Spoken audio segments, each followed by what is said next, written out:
Hi guys! Ito nga pala yung kailangan natin sa pagme-measure ng mga ingredients. Meron ako ditong flour, brown sugar, white sugar, at itong mga kagamitan. So let's start.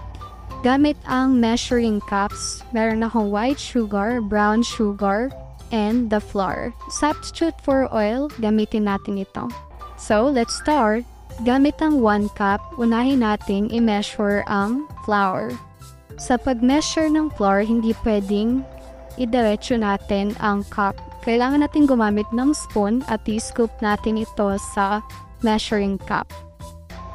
Once nalagay na natin yung amount ng flour, need natin siyang i-scrape tulad neto. Ayan, para level at sakto ang amount. So, ganyan ang tamang pag-measure ng flour.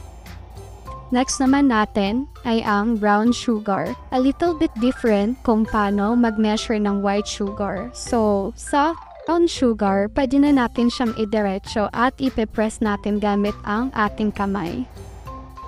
Yan, ganyan. So, ganyan ang tamang pag-measure ng brown sugar.